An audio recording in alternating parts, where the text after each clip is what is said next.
The engines roared, lights shimmered along the runway, and the largest passenger aircraft ever built began to rise.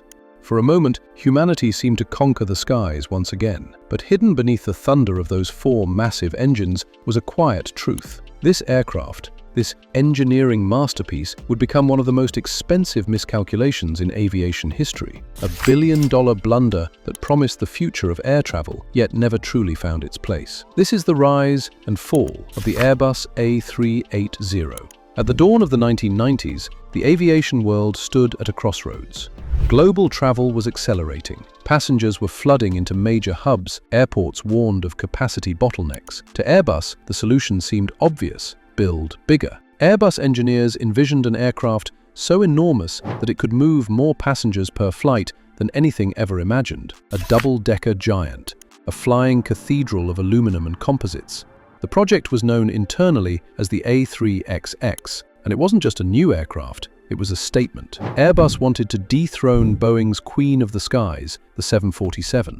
For decades, Boeing dominated the long-haul market. Airbus, still the challenger, believed the era of Superjumbos had arrived. If they didn't act now, Boeing would control the future forever. And so the dream began. Billions poured into research. Nations coordinated their factories. New materials were invented. New assembly halls constructed. Entire infrastructures redesigned just to build this one plane. When the final design rolled out, the world watched with awe. The A380 stood taller than 6-story buildings, wings wider than a football field, a maximum capacity of more than 800 passengers, depending on configuration. Inside, the space seemed endless. Operators imagined casinos, showers, lounges, even gyms. The A380 wasn't just another airliner. It was a promise of how luxurious the skies could become. But even before its first commercial flight, a shadow crept over the project. The world was changing, and the A380 was not changing with it. By the early 2000s, airlines realized something Airbus had overlooked.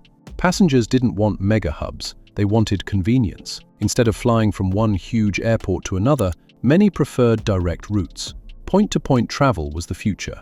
Smaller, more fuel-efficient aircraft, like the Boeing 777, and later the 787, began to rewrite global strategy. Airlines no longer needed giants, they needed flexibility. Yet the A380 was locked into a different philosophy. A world where airport hubs like Heathrow, Dubai, and Singapore would funnel hundreds of connecting passengers into single, massive aircraft. And that world was slowly disappearing. Then came another blow. The A380 was incredibly expensive to operate. 4 engines meant higher fuel consumption, more maintenance, and more complexity. Airports had to modify gates and taxiways to handle its size. Pilots needed additional training. Airlines needed high passenger loads, every single flight, just to break even. The dream of luxurious onboard amenities never became reality for most operators.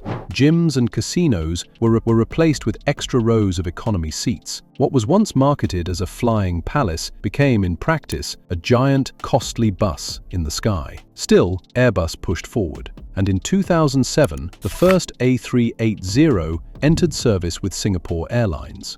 Crowds gathered at airports just to see it. Plane spotters waited for hours to watch its graceful but immense approach. For a time, it looked like the A380 might yet fulfill its destiny. Emirates became the aircraft's biggest champion, ordering more than 100. Their goal was clear: turn Dubai into the center of world travel. And for a moment, the strategy worked. But outside of Emirates, enthusiasm faded. One by one, airlines backed away. Virgin Atlantic cancelled its order. FedEx abandoned the freighter version.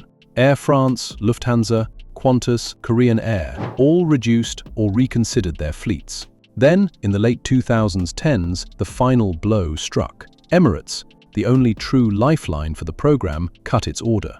Without their support, production could no longer continue. In 2019, Airbus announced the inevitable. The A380 program would end. The last aircraft rolled off the assembly line in 2021, just 13 years after the first one entered service. The most expensive commercial aircraft program in Airbus history had come to a quiet stop. But calling it a failure tells only half the story.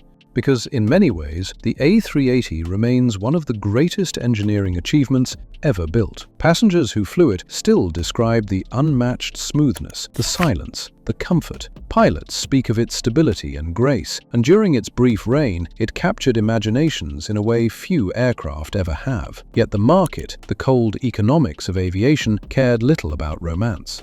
The A380 was built for a world that vanished before it took off. Fuel prices soared, passenger patterns shifted, point-to-point flying dominated long-haul strategy. Two-engine jets became the kings of efficiency, and the future Airbus bet on simply never arrived. Even today, airlines are retiring A380s long before their expected service life. Some have been scrapped, others sit in storage deserts, their enormous shadows stretching across the sand. Only a handful continue to fly, with Emirates leading the way. But even their fleet will eventually fade. What remains is a lesson. In aviation, size means nothing if it doesn't match the moment, and even the greatest engineering marvel can fall if the world changes faster than the dream behind it. Yet perhaps decades from now, people will look back at the A380 not as a mistake, but as a bold, magnificent gamble, a symbol of human ambition. A reminder that sometimes we build things simply because we can. A flying giant, born too late for the world it hoped to dominate. If you enjoyed this dive into aviation history, consider liking the video and subscribing for more stories from the skies.